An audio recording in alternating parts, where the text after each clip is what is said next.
దయగలిగినటువంటి మా యొక్క కన్న తండ్రి, మీ యొక్క అపారమైన ప్రేమను బట్టి, కృపను బట్టి తండ్రి, మరొక మాసంలోనికి మమ్మల్ని క్షేమంగా నడిపించి మీ వాక్కులను మేము జాగ్రత్తగా విని మా ఆత్మలను రక్షించేటటువంటి శక్తిగల వాక్యాన్నైనా మేము జాగ్రత్తగా పరిశోధించి పరిశీలించి మేము మా కుటుంబం మొత్తంనైనా మీకు దగ్గరయ్యేటటువంటి ప్రయత్నంలో మా అందరికీ కావాల్సినటువంటి శక్తిగల వాక్యాన్ని మీ సహాయంతో అర్థిస్తున్నాం తండ్రి.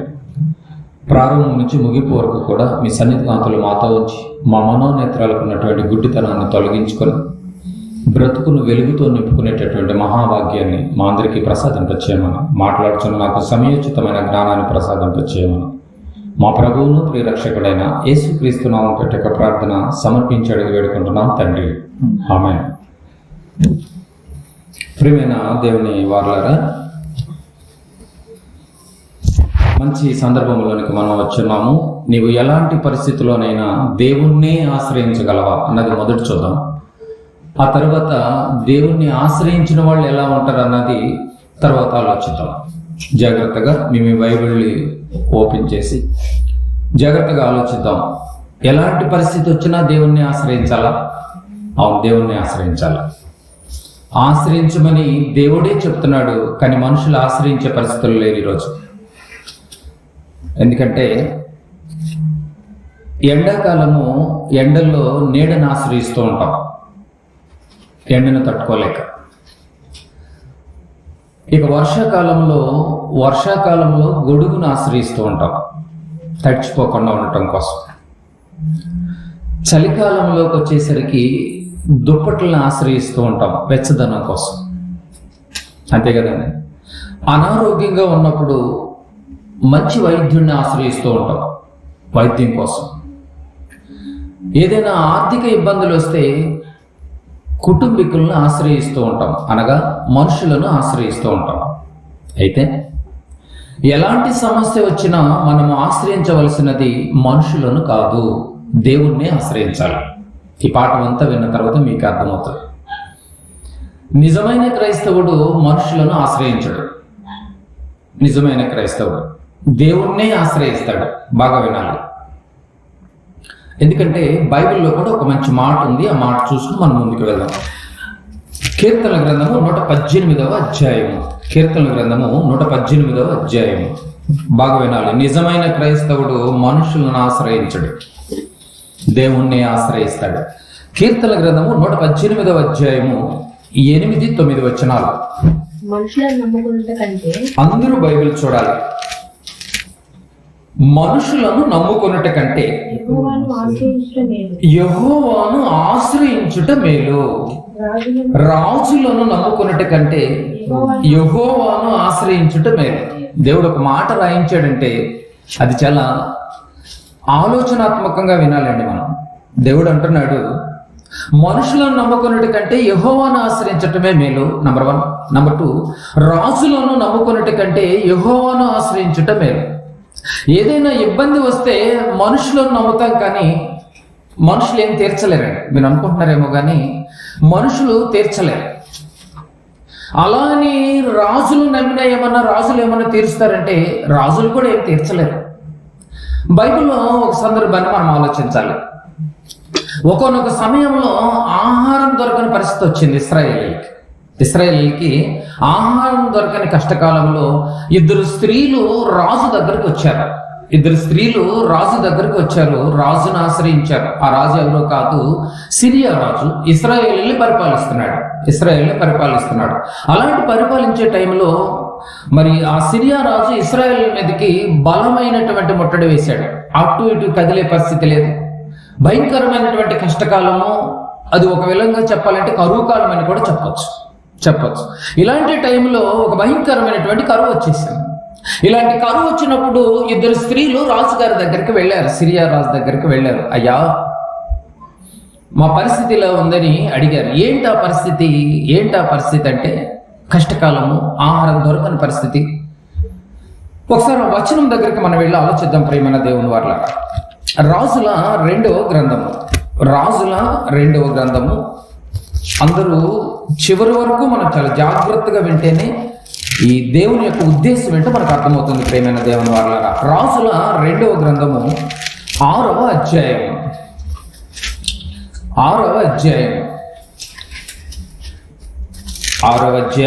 24-25 వచనాలు. అటు తరువాత సిరియా రాజైన బెన్హదదు తన సైన్యమందటిని సమకూర్చుకొని వచ్చి షోమ్రోనునకు ముట్టడి వేసెను. షోమ్రోను ఇశ్రాయేలు మహాపట్టణం. షోమ్రోనుకు ముట్టడి వేసెను. అప్పుడు షోమ్రోనులో గొప్ప క్షామము కలిగి ఉండగా గాడిద యొక్క తల 8 రూపాయలు, అరపావు పావురపు రెట్ట 5 రూపాయలు అమ్మబడెను. అంత కఠినముగా ముట్టడి వేసి ఉండేది. ఏమంటే బాగా గమనించారు కదండి. గాడిద తల 80 రూపాయలకు అమ్ముతున్నారంట అలాంటి కరువు కాలంలో. అరపావు పావురపు రెట్ట 5 రూపాయలు. ఏమండి పావురం అక్కడక్కడ కొన్ని గింజలు తింటూ ఉంటుంది. అక్కడక్కడ కొన్ని గింజలు తిని ఆ గింజల్ని ఏమంటే రెట్ట రూపంలో బయటకు వేస్తూ ఉంటుంది.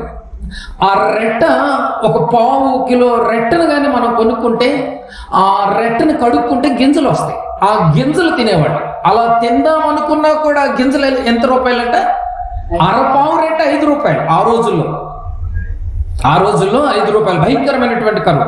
అర్థమైంది లేదు మీకు? అలాగని గాడిద తలకాయ తెచ్చుకొని తిందామంటే గాడిద తలకాయ 80 రూపాయలు అమ్ముతారు. చాలా భయంకరమైనటువంటి పరిస్థితిలో ఆనాడు ఉన్నారు వాళ్ళు. ఇలాంటి టైంలో ఇద్దరు స్త్రీలు ఒక ఒప్పందం కుదుర్చుకున్నారు. ఇద్దరు స్త్రీలు కూర్చొని ఒప్పందం కుదుర్చుకున్నారు. ఏమని? నీకొక బిడ్డ ఉన్నాడు, నాకొక బిడ్డ ఉన్నాడు. ఈరోజు నా బిడ్డను వండుకొని తిందాం మనం. ఈరోజు గడుస్తుంది. రేపు నీ బిడ్డ ఉన్నాడు కదా, రేపు నీ బిడ్డను వండుకొని తిన్నాం. నేను ఇంత ఫుల్ బిడ్డను నేను తినలేను కదా, అందుకని షేర్ చేసుకుందాం అని చెప్పేసి బిడ్డను వండుకొని తిందామని ఒక నిర్ణయానికి వచ్చారు. రైట్. మొదటి స్త్రీ అన్న మాట ప్రకారంగా, ఒప్పందం ప్రకారంగా వాళ్ళ బిడ్డను చక్కగా వండుకొని తిన్నారు. ఇక 2వ రోజు వచ్చింది. మరో స్త్రీ వాళ్ళ బిడ్డను ఇవ్వాలి ఇప్పుడు వండుకొని తింటానికి. ఎందుకంటే బయట పావు రూపాయలు రెట్ట కొన్నామంటే 5 రూపాయలు కొనలేని పరిస్థితి. తలకాయ కొనుక్కొని తిందామంటే గాడి తలకాయ 80 రూపాయలు అవుతుంది.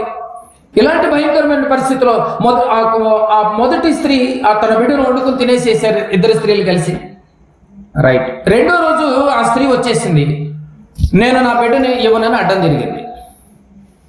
అర్థమైంది లేదు? మొదటి రోజు వండుకుని తిన్నారు. 2వ రోజు బిడ్డను దాచిపెట్టిందండి బాబు. ఆ బిడ్డని దాచిపెట్టింది. ఈ సమస్య ఆ మొదటి స్త్రీ వెళ్ళి రాజుగారి దగ్గరికి వెళ్ళారు. పదండి రాజుగారి దగ్గరికి వెళ్దామని చెప్పి ఇప్పుడు రాజుగారి దగ్గరికి వెళ్ళారు. ఇప్పుడు రాజు మాట్లాడుతున్నాడు వాళ్ళతో. సమస్య ఏంటో అర్థమైంది కదండి. రాజు మాట్లాడుతున్నాడు. 26వ వచనం.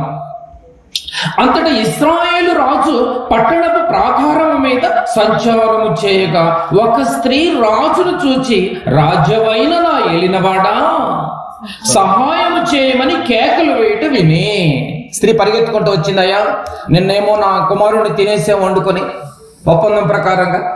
2వ రోజేమో తన కుమారుని ఇవ్వటానికి కూడా వెనకాడింది, దాచిపెట్టింది, కనిపించకుండా దాచిపెట్టేసింది. ఇప్పుడు మేము ఏం చేయాలి? కరువు వచ్చి పడింది, మేము బయట కొనుక్కు తినే పరిస్థితి మాకు లేదు అని చెప్పేసి రాజును అడిగిందండి. కేకలు వేసి మరి అడుగుతుంది చూడండి. కేకలు వేసి వేయుట విని 27వ వచనం. ఇప్పుడు అంటున్నాడు రాజు అంటున్నాడు ఆ స్త్రీతో ఏమని? యెహోవా నీకు సహాయము చేయనిది నేనెక్కడ నుండి నీకు సహాయము చేయుదును అని ప్రశ్న వేసాడు చూడండి.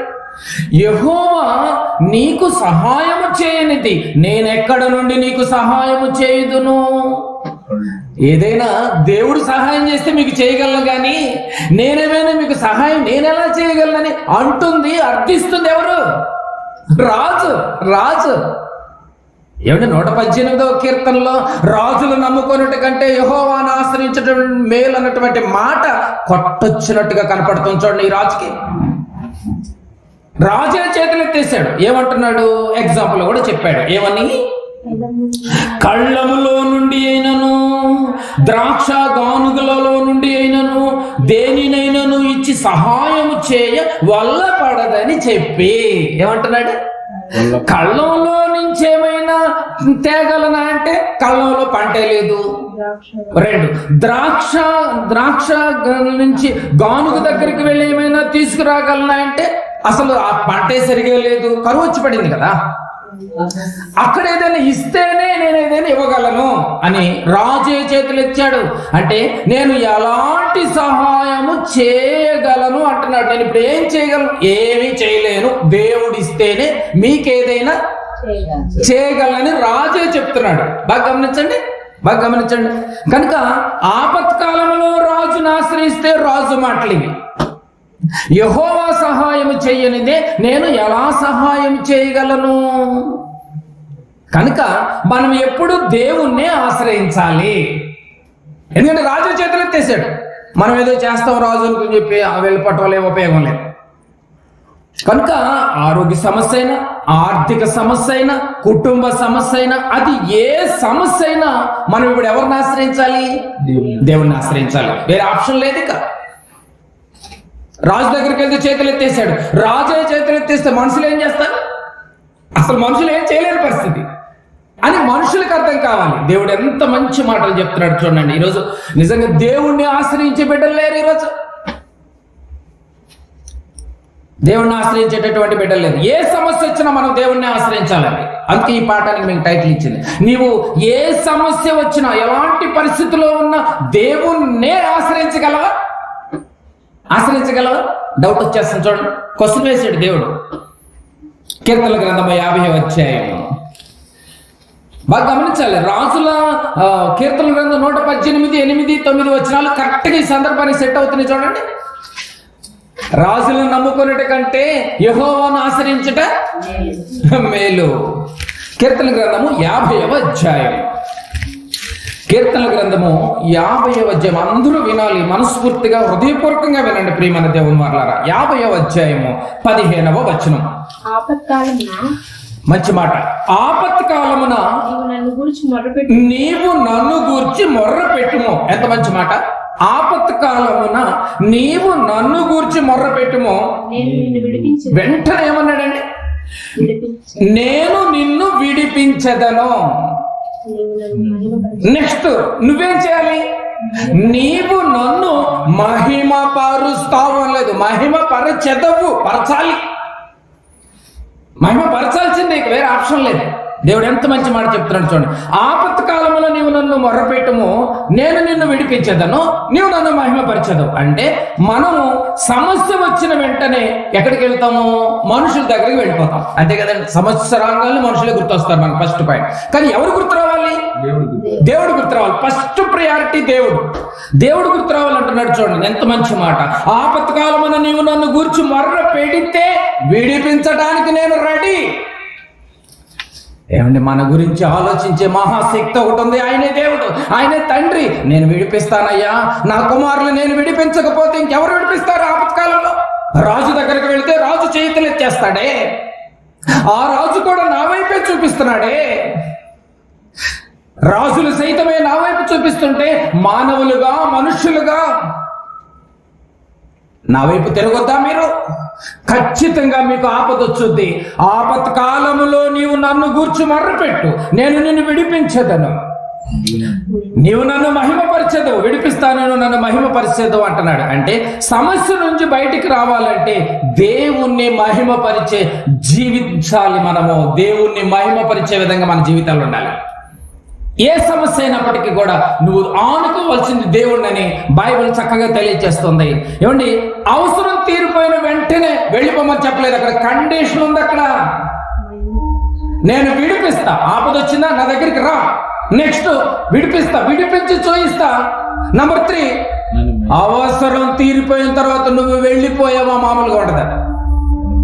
నన్ను మహిమపరచాలి. ఎప్పటి వరకు? చనిపోయేంత వరకు, నీ జీవితం ముగించేంత వరకు. చాలా మంది మిస్టేక్ చేసింది ఇక్కడ. అవసరం తీరిపోయిన తర్వాత మందిరం మానేస్తారు, అవసరం తీరిపోయిన తర్వాత ప్రార్థన చేసుకోవటం మానేస్తారు, అవసరం తీరిపోయిన తర్వాత బైబిల్ పఠనం చదువుకోవటం మానేస్తారు. అవసరం ఉన్నప్పుడు మోకరించే ప్రార్థన ఉంటుంది, అవసరం తీరిపోయిన తర్వాత మోకరింపే ఉండదు. చాలా మంది కుటుంబాలు, క్రైస్తవ కుటుంబాల గురించి నేను చెప్పేది ఈరోజు నిజమండి. అవసరం తీరేంత వరకే. అవసరం తీరిపోయిన తర్వాత దేవుడే గుర్తు రావట్లేదు. కానీ దేవుడు అంటున్నాడు, నిజంగా నీ జీవితంలో ఖచ్చితంగా ఆపద వచ్చింది. ఖచ్చితంగా లోకంలో ఉన్న తర్వాత అది ఆర్థిక సమస్య కావచ్చు, అనారోగ్య సమస్య కావచ్చు, ఏమంటే ఏదైనా కూడాను నీవు నన్ను మొర్రపెట్టు, నేను నిన్ను విడిపిస్తాను, నీవు నన్ను మహిమపరచాలి. 3 కండిషన్తో చెప్పాడండి. ఎంత మంచి దేవుడు, ఎంత మంచి తండ్రి అండి. ఏ తండ్రి అయినా చెప్తాడండి, నువ్వు నన్ను జస్ట్ మహిమపరచాలి అంతే. నువ్వు నాతో ఉండాలి, నాతో కనెక్టింగ్ ఉండాలి, నీ బాండింగ్ ఎప్పుడు నాతో ఉండాలి, కమ్యూనికేషన్గా బ్రతకాలంటున్నాడండి దేవుడు. అలా మహిమపరచాలి. అలా మహిమపరచడం వల్ల ఏమొచ్చుద్ది?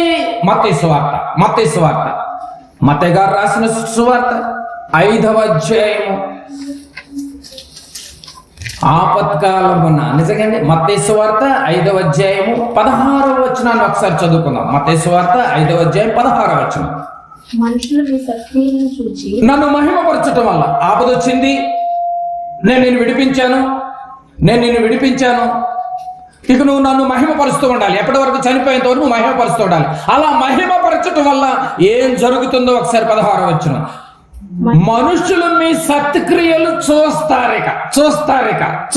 చూచి పరలోకమందున్న మీ తండ్రిని మహిమపరచునట్లు వారి ఎదుట నీ వెలుగు ప్రకాశింపనీయుడి. ఇక ఆ రోజు నుంచి నువ్వేం చేయాలి తెలుసా? నీ వెలుగును ప్రకాశింపని చేయనివ్వాలి. అది మనుషులు చూస్తారు. ఆ మనుషుల వెనుక ఎవరున్నారు?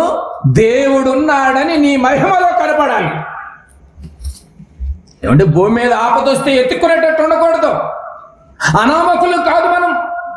పరలోకానికి మనకి దగ్గర సంబంధాలు ఉన్నాయి. ఏ చిన్న సమస్య వచ్చినా, ఏ ప్రార్థనలోనైనా కూడా మనము పరలోకమందున్న మా తండ్రిని నోరారా చెప్తావే. అది ఆపద వచ్చినప్పుడు నేను ఎందుకు గుర్తు రావట్లేదు నీకు? నన్ను ఎందుకు నువ్వు ఆశ్రయించట్లేదు? నాకెందుకు నువ్వు మొరపెట్టట్లేదు?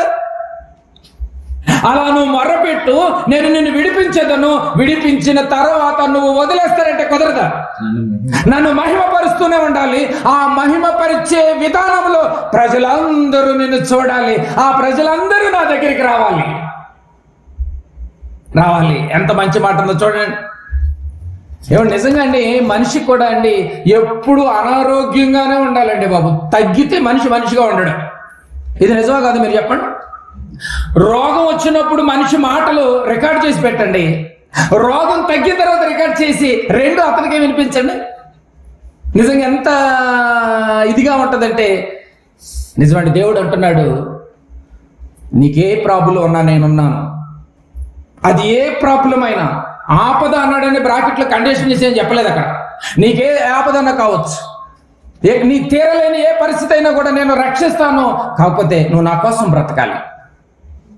నిజంగా ఎంత మంచి. ఏమన్నా అడుగుతున్నాడు? నేను ఆస్తిపాస్తులు అడుగుతున్నాడు, నీ హృదయాన్ని అడుగుతున్నాడు, నీ కుటుంబం మొత్తం నా కోసం బ్రతకండి అని అడుగుతున్నాడు. అంతే. బ్రతకలేవా? మరి ఆపద తీరిపోయిందిగా. ఏరు దాటాక తెప్పదగలేసే పరిస్థితి ఈరోజు క్రైస్తవ జీవితాలు. నిజమే కదండి. ఆపద వచ్చినప్పుడు చక్కగా ఆపదను తీర్చుకుంటున్నారు, చక్కగా కుటుంబ ప్రార్థనలు పెడుతున్నారు, కృతజ్ఞత ప్రార్థనలు పెడుతున్నారు, మందిరంలో సాక్ష్యం కూడా చెప్పేస్తున్నారు. 6 నెలలు తిరిగేసరికి ఆపద అయిపోయిన తర్వాత మందిరాలే మానేస్తున్నారు. ఏది మహిమ? ఏది? నీ వల్ల మహిమ రావాల్సినటువంటి బిడ్డల వల్ల మహిమ రాకపోగా దేవుడు కించపరచబడుతున్నాడు, అవమానపరచబడుతున్నాడు. ఎలాంటి పరిస్థితుల్లోనైనా నువ్వు దేవుణ్ణి ఆశ్రయించగలవా? చూద్దాం. నెక్స్ట్ మన ముందు ఉంది ఏంటి? ఇంకా దేవుణ్ణి ఆశ్రయించిన వాళ్ళు ఎలా ఉండాలి, అంతే కదండి. ఎలా ఉంటారు దేవుణ్ణి ఆశ్రయించిన వాళ్ళు? ఎలా ఉంటారో మనం ఈరోజు ఒక 6 గురించి చూద్దామండి. 6 గురించి చూద్దాం. ప్రతి ఒక్క మాట మనకు బుద్ధి కలగటానికి, బోధ కలగటానికి, మన బ్రతుకులను మార్చుకోవటానికి బైబిల్ తెలియచేసింది అన్న సంగతి మీకు అర్థం కావాలి. చూద్దాం, బైబిల్లోనికి వెళ్ళిపోదాం. ఇంకా ఒక్కొక్కటిగా మనం ఆలోచిద్దాం. మొట్టమొదటిగా కోరహు కుటుంబం మీకు తెలుసు కదండి. కోరహు కుటుంబం ఒకసారి చూద్దాం.